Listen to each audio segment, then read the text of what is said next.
당내 인사를 직접 발표하고 당 사무처 직원들 아웃님이라고 부르고 새누리당 이정현 대표의 파격 행보가 연일 화제입니다. 네, 하지만 당내에선 우려 섞인 반응도 적지 않다고 하는데요. 이동석 기자가 보도합니다. 당대표로 취임하자마자 공식 회의 모두 발언을 없애고 포스타임만 갖고 바로 회의를 없애려고 하겠습니다. 자신부터 특권을 내려놓겠다는 각오도 내비치고 팔거리 의자에 국회의원 놈하고 시의원님하고 도의원님하고 저 시장님하고 조합장님들은 뽑힌 사람들은 저 이렇게 내려다보고 있는 거예요. 그다음 행사부터는 어쨌느냐. 딱 와갖고 가서 바닥에 가서 같이 앉아버렸어. 새누리당 이정현 대표의 파격 행보가 연일 정치권의 화제가 되고 있습니다. 당내에선 여태껏 접하지 못한 신선한 시도라는 평가가 나오고 있습니다. 하지만 우려의 목소리도 적지 않습니다. 어떤 현안이라든지 또 꼭 해야 될 이야기가 있을 때 그것마저도 이런 형식 때문에 언론이라든지 이런 게 막혀서는 안 된다. 정말 할 얘기를 못하는 상황이 되거나 조정이 필요하지 않겠나. 실속보단 보여주기식 행동에 그칠 수 있다는 겁니다. 이정현 대표가 선택한 확 바꾸자는 정치 실험이 연착륙할 수 있을지 당 안팎의 관심이 모아지고 있습니다. MBN 뉴스 이동석입니다. 더불어민주당 당대표 후보들이 야권의 심장인 호남에서 첫 합동연설을 했습니다. 호남이 없으면 나라도 없다는 등 호남의 중요성을 강조하는가 하면 호남 출신의 새누리당 이정현 대표를 견제하려는 발언도 이어졌습니다. 박준규 기자가 보도합니다. 전북과 광주에서 잇따라 열린 대의원 대회에 참석한 더불어민주당 당대표 후보들. 너나 할 것 없이 호남의 중요성을 강조하고 이순신 장군은 양무호남 시무국가라 하셨습니다. 호남 없이 국가 없다라는 말씀입니다. 호남이 없으면 더민주당의 미래가 없고 호남이 없으면 정권 교체가 불가능하다는 말입니다, 여러분. 호남과의 인연을 내세우며 지지를 호소했습니다. 호남으로 시집 올 때 사랑해 주셨습니다. 새색시 같은 연분홍 옷으로 입고 와서 며느리 처음 변치 않은 그 마음으로 호남 출신인 새누리당 이정현 대표를 견제하는 발언도 이어졌습니다. 새 후보는 새누리당이 대선 승리를 위해 전략적으로 이정현 대표를 선출했다며 호남이 정권 교체에 선봉에 서야 한다고 한 목소리로 강조했습니다. 3명의 당대표 후보는 모레 열리는 전남 대의원 대회에서 호남에 대한 구애를 이어갈 예정입니다. MBN 뉴스 박준규입니다. 자, 이번엔 두 분의 정치인 모시고 정치 이슈 깊숙이 한번 파헤쳐 보겠습니다. 네, 오늘 함께해 주실 두 분 모셨습니다. 박성규 전 청와대 대변인, 오영식 전 더불어민주당 의원 오셨습니다. 안녕하세요. 안녕하세요. 네, 안녕하세요. 오늘 정치 대담을 관통하는 키워드로 저희가 절대 안 돼요, 돼요라고 정해봤습니다. 이게 무슨 소리인가 좀 이렇게 진감인가 하실 텐데 하나씩 풀어드리겠습니다. 우선 오늘 첫 번째 주제는 호남 출신 새누리당 대표 안 돼요, 절대 안 돼요, 돼요로 갔습니다. 자, 이게 무슨 얘기인가 하면 그동안 새누리 당내에서 호남 출신이 당대표가 된 적이 없었거든요. 그러나 이정현 새누리당 새 대표가 선출이 되면서 처음으로 호남 출신, 호남은 야권의 텃밭인데 이 호남 출신 당대표가 탄생을 한 겁니다. 자, 그런데 문제는 이 호남 출신 당대표 탄생과 더불어 당내 갈등이 묘하게 더 심해지는 듯한 느낌이 있습니다. 지금 이 판례를 보시면 그 내용을 담고 있는 건데 사실 전당대회 과정에서 보면은 친박과 비박이 나눠서 서로 특정 후보를 찍으라는 오더를 내렸거든요. 자, 그쪽에서는 오더한 적 없다고 부인하고 있지만 곳곳에서 오더의 증거가 나타나고 있기 때문에 부인하기는 어려울 겁니다. 그런데 이 중간에 있던 결국은 탈락했던 후보들인데 그 당시 잡상이는 빠져라라고 외쳤어요. 자, 잡상이 누군가 보니까 위쪽에 있습니다. 대권 주자 내지 아주 유력한 정치인들이거든요. 자, 이게 지금 새누리당 상황인데 자, 문제는 이제 첫 번째 주제를 보면 이 잡상인이라고 한 명 간주됐던 중에 한 명이 새누리당 전 대표였던 김무성 의원이었습니다. 김무성 의원은 이번에 사실상 주호영 의원, 비박인 주호영 의원을 적극적으로 밀었는데 사실상 실패한 셈이 됐거든요. 그러고 보니까 전당대회가 며칠 지나서 김무성 대표가 이런 발언을, 굉장히 거친 발언입니다. 이런 발언을 했는데 친박들은 나쁜 X다. 욕설을 퍼붓습니다. 자, 박성규 전 대변인님. 네. 이거는 전당대회 결과에 대한 불만 표시입니까? 어떻게 읽어야 됩니까? 아이, 그거 아니라고 봐야죠.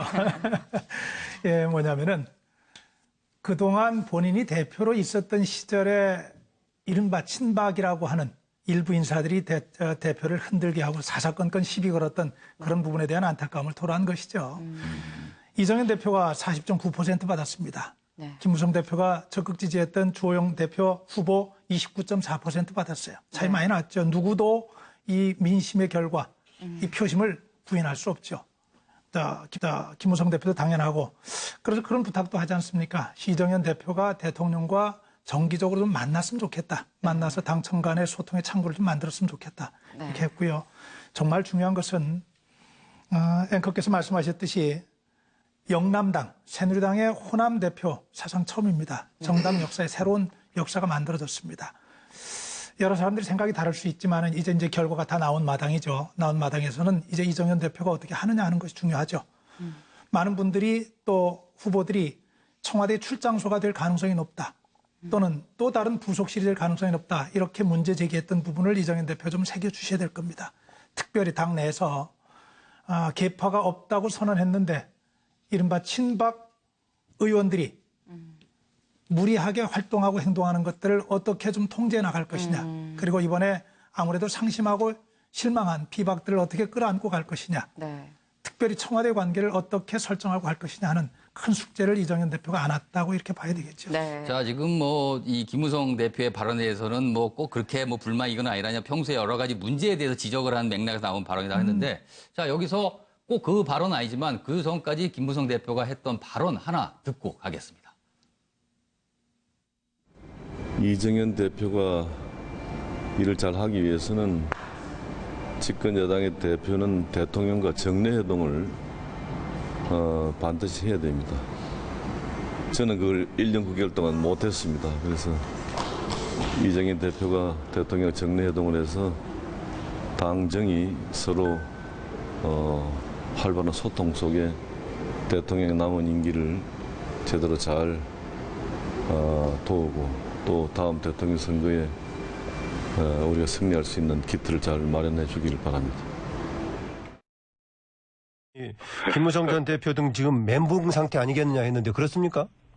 이런 일로 가지고 또 꼭 이정현 지금 당대표를 지지하지 않았다고 해가지고 당사자들이 멘붕으로 온다면은 정치 왜 합니까? 절대 일방통행식 당 운영이 청와대와의 수직적인 관계에서 이루어진다면은 이정현 당대표의 의미는 순식간에 날아가 버리고 말 것입니다. 네. 근데 사실 지금 보면은 아까 박성규 전 대변인은 그렇게 말씀을 하셨어요. 그냥 이렇게 얘기하다 보니까 그 어떤 토로하는 과정에서 나온 거다라고 말씀을 하셨는데요. 오 전 의원님, 제가 볼 때는 이게 그냥 실수로 이렇게 말하다가 나온 것 같진 않아요. 왜냐하면 정치 1, 2년 한 사람 아니거든요. 김무성 전 대표가 분명히 어떤 생각이 있으니까 이 정도로 굉장히 세게 말한 것 같은데 어떻게 보세요? 네, 말씀하신 것처럼 정치 1, 2년 하신 분이 아니기 때문에 그러나 전대 결과를 당연히 존중해야 된다는 것도 그렇기 때문에 네, 김무성 전 대표도 분명히 인지하고 있을 것이고요. 그러나 이전에 당대표 할 때 또 지난 총선을 거치면서 사실 소위 말하는 당내 친박계에 대한 감정이 안 좋겠죠. 예, 그리고 그분들이 보였던 행태들에 대해서 여전히 전대 결과로 인해서 그러한 부분들에 대한 어떤 변화 내지는 그러한 부분들에 대한 책임 이런 것들이 결국은 제대로 이루어지지 않고 무너지지 않고 묻혀버리게 되는 거 아닐까 하는 데에 대한 본인 감정을 생각을 표현하다 보니까 이렇게 좀 거칠게 더 나온 거 아닌가 싶어요. 어떤 좀 전략적인 계획된 그런 계산된 멘트다라고 볼 수 있는 거예요? 일각에서는 이번 전대를 거치면서 김무성 전 대표가 그래도 존재감을 좀 드러낸 거 아니냐라는 지적도 있습니다만 그것보다는 전대 결과를 통해서 드러난 김무성 전 대표나 오세훈 전 시장의 어떤 정치적인 타격 내지는 당내에서의 입지나 내지는 또 여러 가지가 좀 위축되는 그러한 적어도 단기적인 그런 결과들이 나올 거다라고 보는 것들이 더 일반적인 평가라고 봐야 되겠죠. 지금 방금 말씀하셨지만 김무성 전 대표 그리고 오세훈 전 서울시장 여당의 대권주자로 뽑히는데 사실 이번 전당대회에서 이정현 후보가 아닌 다른 후보를 지원했으나 결과를 얻지 못했습니다. 그렇다 보니까 대권주자로서의 정치적 입지가 타격을 입은 게 아닌가라는 지적이 계속 나오고 있는데 실제로 최근에 여론조사를 보면 반기문 유엔 사무총장 여권의 잠재적 후보로 뽑혀있는데 지지율이 아주 괜찮습니다. 쭉 가고 있는 반면에 오세훈, 김무성 두 분의 지지율은 참 낮거든요. 이게 뭐 지지율하고 말하기가 좀 민망해질 정도로까지 내려가 버리고 움직일 줄 모르고 있는데 과연 이 두 사람의 대권 주자는 전당대회 이후에 어떤 돌파구를 찾을 수 있을까요? 돌파구 뚜렷한 거 없죠. 없습니까? 아주 솔직하게 말씀드리면 어떤 돌파구가 있을 수 있겠어요. 네. 본인들 조금 전에 말씀드린 대로 본인들이 지원하고 당선되기를 내심 기대하고 지지를 아끼지 않았던 후보가 낙선됐어요. 네. 그러나 그렇다고 해서 이분들이 이제 정치적인 입지 자체가 완전히 없어진 것은 아니고요. 제가 본 여기에 이제 바로 이정현 신임 대표의 숙제가 있다고 생각을 해요. 뭐냐 하면은 많은 분들이 그렇게 예상들을 해요. 이번 이정현 신임 대표가 되면서 반기문 전 총장이 새누리당의 후보로 될 가능성이 훨씬 더 높아졌다. 네. 가장 먼저 할 일 중에 하나가 이걸 것이다. 그 이야기의 저변으로는 반기문 총장을 제외한 나머지 사람들 후보군들은 뒤로 처질 수밖에 없는 상황이 됐고 그분들의 존재는 미미해질 것이다. 이런 얘기거든요. 그런데요.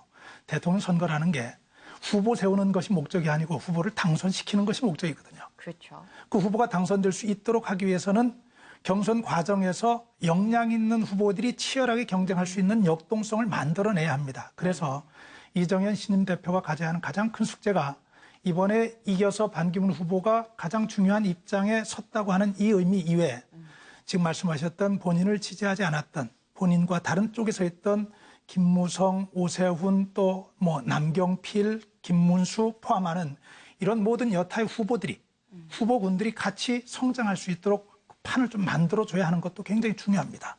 이분들의 입장에서는 뭘 해줘야 되냐면은 이번에 전당대회를 보면서 제가 제일 아쉬웠던 게 있었어요.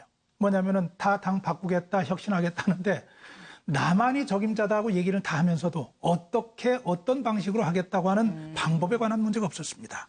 제가 이분들께 감히 조언을 좀 드린다면은 이제 정말 국민 속으로 파고들어서 어떤 형식으로 어떻게 당을 바꿔내고 대한민국을 어떤 대한민국으로 만들어내겠다. 그것을 하기 위해서 난 어떤 계획을 가지고 있다는 것을 국민들 속에서 설파하는 정말 민심 대장정을 다음 선거 일정까지 꾸려야 한다고 생각합니다. 그것이 돌파구일 수밖에 없다고 저는 믿습니다. 지금 전당대회 결과가 사실은 미국에 가 있는 반기문 유엔 사무총장한테는 굉장히 유리할 수도 있지만 그것만 가지고는 내년 대선을 치르는 어렵다. 뭔가 다른 돌파구도 있어야 되고 다른 후보들의 어떤 경쟁도 있어야 된다는 그런 얘기로 좀 들립니다. 네. 자, 이거는 오영식 야당의 기였으니까 오영식 전 의원께 제가 질문을 드리겠는데 이런 여당의 움직임을 저 밖에서 보시고 계신데 향후에 비박계가 당을 나와서 야당이 원래 이렇게 쪼개지는 건 전문 아닙니까? 그럼 많이 보였으니까 이 여당 내에서도 이런 분열 현상이 좀 일어날 가능성이 있다고 보십니까? 언론 전반적인 평가도 그런데요. 이번 새누리당 전대 결과를 보고 야 이거 도로 친박당 됐다라고 하는 비판 내지는 평가를 피하기는 어려울 거로 봅니다. 그리고 앞서 박성규 전 대변인께서도 말씀하신 것처럼 이번 전대 결과를 통해서 확인할 수 있었던 건 아직 새누리당 내에서 박근혜 대통령의 권력이 살아있는 권력임을 확인을 한 거고요. 또 소위 말하는 친박계의 조직력과 응징력이 상당히 여전히 강하구나. 대신 반면에 소위 비박계에서는 후보 단일화를 만들어낸 거 말고 금방 말씀하신 것처럼 당 혁신에 대한 구체적인 비전 그리고 어떻게 하면 좀 더 안정적으로 집권당으로서 역할을 하면서 내년에 예정되어 있는 대선에서 재집권의 전망을 만들어낼 건가에 대한 이러한 좀 강한 모습들을 보여주는 데는 실패했다. 그렇기 때문에 이러한 친박계의 조직력이나 응징력을 넘어설 수 없었다고 봅니다. 이렇게 평가할 때 답은 좀 분명한 거죠. 앞으로 내년 대선에서 집권당에서 다시 한번 재집권의 전망을 찾기 위해서라도 역동적으로 국민적 관심과 참여가 가능한 대선 경선을 만들어내야 되는 것과 똑같이 비박계에서는 당을 어떻게 좀 변화된 새로운 모습으로 만들 건가에 대한 구체적인 비전을 좀 제시해야 되고요. 또 집권당으로서 대통령의 국정 운영을 뒷받침할 때는 확실히 뒷받침하고 또 민심을 전달할 때는 확실히 전달을 해서 직언을 할 때는 직언을 하면서 그래서 국민들이 보기에 저 사람들이라면 우리가 또 한 번 신뢰와 지지를 보내줄 수도 있겠다. 이러한 모습을 보여주는 그러한 노력들을 하지 않으면 비박계가 저는 새누리당 내에서 전망이 없다 이렇게 생각합니다. 그러면요. 다시 한번 여쭤봅니다만 그래서 그러니까 비박계가 탈당할까요? 안 할까요? 저는 비박계가 그렇게 쉽게 몸을 움직이기는 어렵다고 봅니다. 어렵다. 이미 지난 4.13 총선을 통해서 민심이 좀 드러나 있고요. 이 속에서 우리나라 같은 경우에는 대선을 앞둔 시점에서 분명하고 명확한 대권 주자가 결합되어 있지 않는 이상 새로운 세력으로 이렇게 나오기가 쉽지 않고 그런 것들이 정확하게 정책 판단이 이루어지지 않는다면 당을 쉽게 뛰쳐나와서 제3세력을 만든다는 것은 현재 비박계 의원들 입장에서는 쉽지 않다. 이렇게 저는 생각합니다. 자, 지금 혹시 지켜보고 계신 비박계 의원 정치인들 계실 텐데요. 오영식 전 의원의 말씀 귀담아 들었으면 좋겠습니다. 자, 다음 주제는 역시 이정현 당대표와 관련된 내용인데 이건 야당과 좀 관련돼 있습니다. 주제를 저희가 문재인의 속마음입니다. 자, 무슨 얘기가 하는데 한번 판례를 보면서 설명을 해보겠습니다. 자, 이정현 새누리당 새 대표가 딱 등장을 했습니다. 자, 위치를 보시면 호남과 영남의 중간에 있습니다. 호남 출신이면서도 영남이 기반인 당에 있기 때문에 이렇게 표시가 됐는데 자, 안철수 지금 국민의당 대표 호남을 아주 굉장히 마음을 얻었죠. 한마디 합니다. 어이 좀 비켜봐. 그랬더니 안철수 전 공동대표가 내가 왜? 라고 이렇게 물습니다. 근데 이거를 지켜보는 문재인 더불어민주당 전 대표의 표정이 의미심장합니다. 같은 야당이기 때문에 이정현 새 대표의 등장이 달갑지 않을 것 같은데 속으로는 차라리 잘 됐군이라고 위치거든요. 네. 어차피 호남은 내게 먹지를 못하니까 차라리 호남이 균열돼서 뭐 호남이 여야 삼국지로 나는 걸 바라는 마음일까요? 아무튼 저희가 판례를 약간 재미있는 모습으로 묘사를 해봤는데 자, 그럼 제가 첫 번째 질문을 역시 야당 주니까 오영식 전 의원께 드리겠습니다. 새누리 당대표가 호남 사람이 된 걸 야당이 왜 이렇게 긴장하고 있습니까? 진짜 긴장하는 건 맞습니까? 어떻든 앞서 앵커께서도 말씀하신 것처럼 소위 집권 보수당에서 호남 출신 당대표가 사실 처음 나오게 된 거죠. 그리고 이정현 당대표는 다른 인사들하고 좀 다르게 본인 지역구가 전남 순천 쪽인데다가 거기서 두 번이나 지금 유권자로부터 평가를 받은 것이죠. 그래서 저희가 그러한 부분들을 의식하지 않는다 그러면 그건 저는 거짓말일 것 같습니다. 그러나 판넬처럼 저 언제 들으셨습니까? 문재인 전 대표한테 차라리 잘 됐군. 근데 뭐 추정을 좀 해본 겁니다. 이정현 당대표가 됐다 그래서 반사적으로 문재인 대표에게 직접적으로 좋은 거 별로 없습니다. 우리 전체적으로 봤을 때는 야권, 뭐 더불어민주당이나 국민의당이나 사실 긴장해야죠. 긴장하고 이 호남 민심을 어떻게 우리가 정치 발전과 정치 개혁 그리고 더 나아가서 내년 대선에서 제대로 좀 받아 안을 것인가라고 하는 숙제, 그게 더 많은 고민과 노력들이 필요하다라고 하는 것을 이야기해주고 있다는 것을 모른다면 그건 저는 잘못됐다 이렇게 생각을 합니다. 네, 그러면요, 박성규 전 대변인님. 네. 사실 저는 그 생각을 했어요. 지금 저 판넬상으로 보면은 이번에 이정현 당대표가 새 당대표가 되면서 가장 큰 타격을 받는 게 그러면 안철수 전 대표인가 싶기도 한데 실질적으로 그러면은 이정현 대표가 이번에 당선되면서 가장 큰 피해를 입는 피해자는 누굽니까? 글쎄요. 가장 큰 피해 누가 입을까요? 두고 봐야 할 얘기인데. 네. 판넬에서 한번 짚어줄 수 있을까요? 저도 사실 좀 묻고 싶어요. 문재인 대표가 차라리 잘 됐군 그렇게 얘기하셨는지. 아니면 여기 이분들이 아니고 혹시 여당 내 이분들이실 수도 있을 것 같기도 한데. 보는 각도에 따라서 많이 다를 거예요. 네. 제가 이렇게 좀 설명 좀 드렸으면 어떨까 싶어요. 네. 이정현 대표의 사상 최초 영남당 대표 선출의 의미, 네. 정치사적으로. 네. 전 가장 큰 것이 지역구도가 타파될 수 있는 계기가 만들어졌다 이렇게 생각합니다. 네. 그렇잖아요. 새누리당은 영남당, 민주당 호남당 아주 굳어 있었고 네.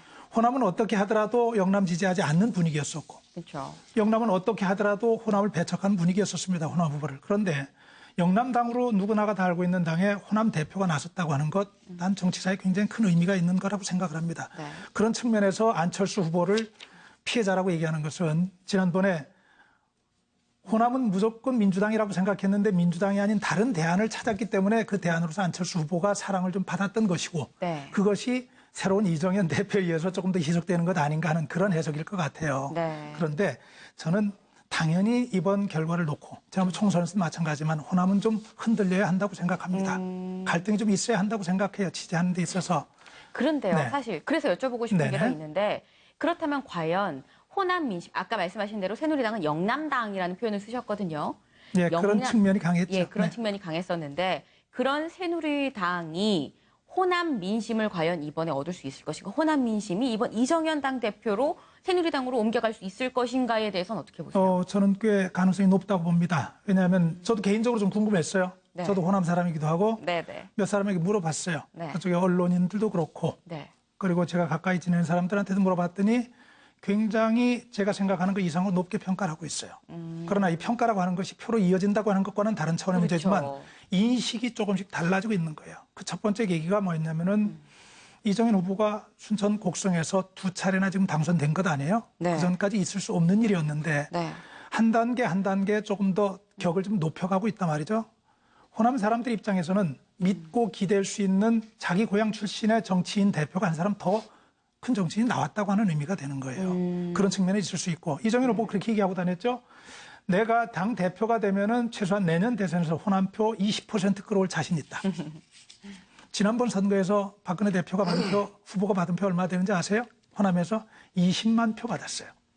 그런데 지금의 유권자 수를 계산을 하면 20만 표는 84만 표 정도가 됩니다. 그 당시에 비율로 치면 10%죠. 호남 표지 10%를 얻었습니다. 10%도 채 안 되는 숫자예요. 그런데 지금의 유권자 수를 계산해서 네. 전체를 따져보면 84만 표 정도가 돼요. 네, 네. 그러면은 20만 표에서 84만 표 정도로 늘어난다고 하는 것은 엄청난 변화일 수 있어요. 그리고 제가 조금 전에 말씀드렸던 정치사적인 의미, 지역구도, 네. 아주 공고했던 구도가 좀 흔들리고 깨지는 계기가 되기를 바란다고 하는 측면에서는 이건 굉장히 좀 바람직한 측면이 있다고 보고요. 이미 영남 지역에서는 꽤 큰 균열이 일어나고 있거든요. 우리가 보다시피 그런 계기로 좀 작용될 수 있었으면 좋겠어요. 네. 그렇다면요, 오영식 전 의원님. 지금 사실 어떻게 보면 말씀하신 대로 지금 호남 민심도 움직일 수 있다라고 말씀을 하셨어요. 그러면 야당 입장에서는 좀 긴장을 하셔야 될 것 같은데 실제로 새누리당에서는 지금 새만금 개발 카드 좀 만지작하는 것 같거든요. 네네. 그 이거에 대해서는 좀 어떻게 보세요? 지금 야당도 좀 뭔가 준비를 하고 대비를 해야 되는 거 아닌가 싶은데 호남 민심을 잡기 위해선 계속. 네, 그렇습니다. 뭐 앞서 말씀드린 것처럼 어떻든 집권보상에서 최초로 정치사적으로 의미를 부여하는 이런 호남 출신의 당대표가 만들어졌다라고 하는 것에 대해서 그건 뭐 그냥 일회성 이벤트로 그냥 넘길 문제는 저는 아니라고 생각합니다. 신경 써야 되고 긴장해야 된다고 봅니다. 다만 지금 저희 뭐 당이나 야권 전반적으로는 크게 두 가지 흐름이 있는 거죠. 이정현 당대표 그러면 사실은 그 이정현 당대표가 갖고 있는 상징성이 뭐 박의 남자, 그죠? 박의 남자, 뭐 친박, 뭐 이러한 상징성이 크지 호남의 대표성이라고 하는 것들에 있어서는 호남민들이 얼마나 받아들이겠느냐. 대표성을 띠지 않는다. 그런 의미에서 이정현 당대표의 호남 공략에는 제한적일 수밖에 없는 것 아니냐. 그러나 또 다른 한편으로는 그분이 지역구도 호남이고 거기서 2번이나 재선에 성공하신 분인데다가 앞으로 이 집권당의 당대표로서 인사에 있어서 또 예산 등에 있어서 적극적인 소위 말하는 남서진 뭐 동서진 정책, 뭐 이게 남서진 정책을 펼친다면 호남 민심에 상당히 어필이 되는 것 아니냐. 저는 이 두 가지 측면들을 다 있다고 생각을 합니다. 네. 결론적으로는 여기에 대한 대응이 호남을 더 신경을 써야 된다라는 게 뭐 호남에 대해서 우리 호남밖에 없습니다. 여러분 이러한 거는 아니라는 거예요. 더 중요한 건 소위 호남으로 이야기되는 그 가치와 정신을 누가 더 잘 구현해 나갈 것인가. 그리고 호남 지역 발전을 위해서 어떻게 실질적인 노력들을 할 건가. 이런 것이 이제 본격적으로 야당에서도 국민의당과 경합인 거고 여기에 이제 집권당도 머리를 내밀고 같이 경합하는 그런 구도라고 봐야 되겠죠. 지금 이정현 새누리당 새 대표에 대해 얘기했는데 사실 지금 호남 쪽 출신들을 보면 국회의장 비롯해서 여야 대표가 모두 호남 출신이어서 전성시대인 거 분명히 보입니다. 마지막 주제는 폭염 속에서 우리를 더욱 덥게 만든 주제인데 바로 전기료 누진제 관련 내용입니다. 네. 판례를 보면 설명하겠는데요. 사실 그동안 정부 입장에서는 누진제 손질을 해야 된다는 여론이 빗발쳤는데도 절대 안 된다라고 했거든요. 그런데 지난주죠? 청와대 이정현 새 대표가 찾아가서 건의하는 형식으로 대통령한테 얘기를 하니까 대통령이 바꿔보겠다, 검토하겠다 얘기를 했습니다. 그러자 불과 6시간 만에 그 안 된다던 정부와 여당이 움직이면서 된다고 얘기를 했습니다. 그리고는 여름철에 나서 일시적으로 누진제를 좀 완화하기로, 사실상 깎아주기로, 전기값을 깎아주기로 결정이 났는데 이걸 두고 뒷말이 참으로 많이 나오고 있습니다.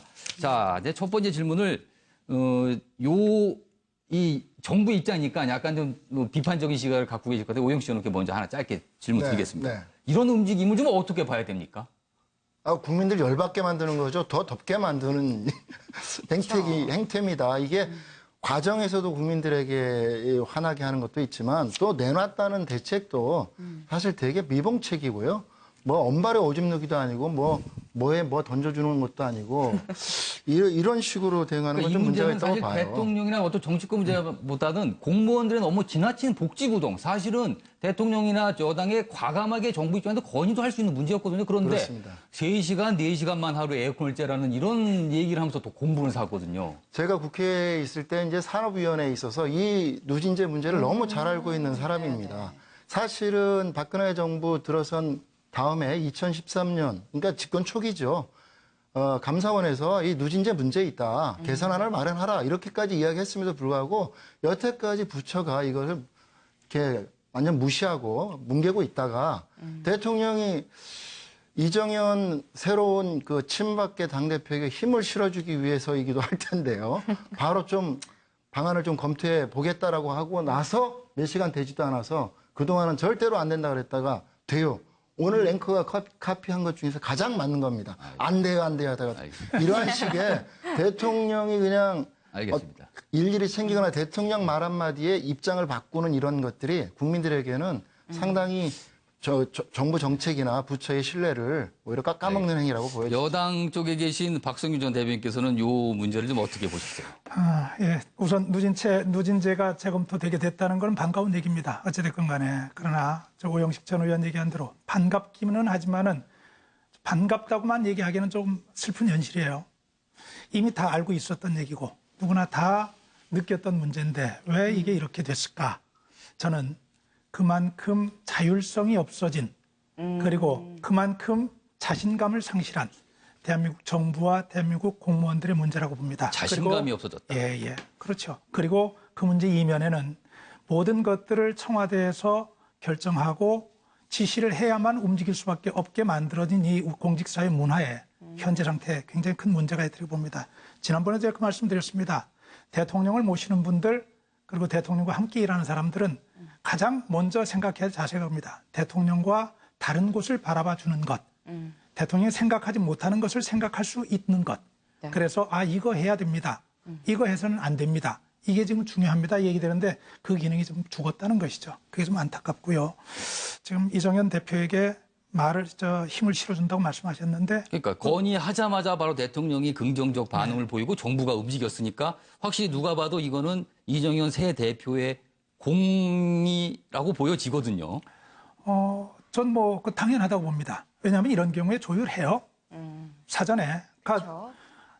신임 대표들하고 신 대표단하고 청와대 대통령이 만나는데 가서 무슨 얘기 하겠습니다. 얘기 안 하겠어요? 그걸 이 얘기해라 말아가 아니고 이번에는 여론이 이러저러하니 이런 얘기 정도는 제가 좀 건의를 드렸으면 좋겠다는 얘기가 어떤 형식이든 전달될 수 있다고 생각해요. 그건 바람직하다고 봅니다. 네. 그래서 대통령이 현장에서 답을 할 수 있다면 가장 좋은 것이고 아니라면 검토를 하겠다고 얘기도 괜찮은 것이고 이것을 놓고 조율을 했기 때문에 문제다 또는 이정현 대표에게 힘을 실어주기 위한 것이기 때문에 좀 해석을 할 때 좀 깎아서 해야 된다. 이건 좀 아니라고 생각을 하고요. 예. 근데 전 사실 이렇게 해갖고 어쨌거나 결론적으로는 전기료가 찔끔이긴 하지만 인하가 되긴 했어요. 네네. 문제는 여기에 있는 거죠. 찔끔이라는 거. 지난 19대 때도 인하했었습니다. 근데 이번에도 또다시 그랬거든요. 그럼 이거는 좀 문제가 있는 거 아닌가요? 그 부분에 대해서는 제가 한 말씀 드릴게요. 자, 시간이 지금 얼마 없어서 아주 짧게 양쪽에만 듣겠습니다. 짧게 할게요. 네. 이러한 공무원들의 복지부동 내지는 모든 것들을 BH에서 소위 말하는 청와대에서 대통령 입만 쳐다보는 식의 행정 이러한 행태들. 이거 저는 박근혜 대통령이 자초한 자합자득 측면이 크다고 봅니다. 집권 초기부터 인사 문제를 포함해서 모든 부분들에 있어서 이 청와대에서 어떤 결정이 되기 전에는 제대로 되는 게 아무것도 없었고요. 이게 전부 다 보고 지시, 대면 보고 꼭 필요한가요? 이런 발언까지 사실 대통령이 했던 걸 기억하면 이게 대통령의 국정 운영 방식에서 비롯된 측면들이 적지 않다는 점을 저는 꼭 좀 지적을 하고 싶습니다. 그리고 또 하나는 현재 누진제가 6단계로 되어 있는데 이거 뭐 3단계 정도로 줄이고 누진제 비율을 줄여야 됩니다. 전체 전력 소비량에서 가정용 전기 소비량은 14%밖에 차지하지 않습니다. 그건 고맙고. 예. 자, 박성규 전대님께서 한번 입장 얘기해 주시죠. 찔끔 인하 공감합니다. 저희 집에서도 실질적으로 느낍니다. 에어컨 켤 때 마음대로 못 켜요. 더워서 잠 못 자는데. 그럼에도 불구하고 이제 누진제의 문제점이 이 정도로 전 국민에게 전체적으로 만천하에 드러난 적은 없었습니다. 그래서 이게 새로운 누진제를 포함한 제도 개선의 계기가 마련이 됐다. 이번 기회에 공무원들, 제가 아까 대통령만 봐서는 안 된다는 말씀드렸는데 새롭게 확인된 문제점들 근본적으로 개선할 수 있는 대책을 마련한다면 이번 계기가 굉장히 중요한 좋은 계기로 작용할 수 있다 이렇게 생각하고 또 그 기대합니다. 지금 양쪽 말씀을 종합해 보면 참으로 누진제 관련돼서 아쉬운 점이 많이 있지만 그래도 문제점이 공론화됐고 많은 사람들이 인식했기 때문에 향후에 좀 더 나아질 기회를 잡았다는 측면에서는 굉장히 긍정적으로 평가를 한다 이런 측면이거든요. 자, 누진제 문제는 사실 대화 주제를 꺼내면 많은 분들이 한두 끝도 없이 가는 주제더군요. 요즘에 보니까. 그거 가지고 한번 하시죠. 자, 오늘 여야정을 넘드는 다양한 주제를 다뤄봤습니다. 정치 대담은 여기서 마무리하겠습니다. 네, 두 분 너무 감사한 말씀 여기까지 하겠습니다. 감사합니다. 네, 고맙습니다. 고맙습니다.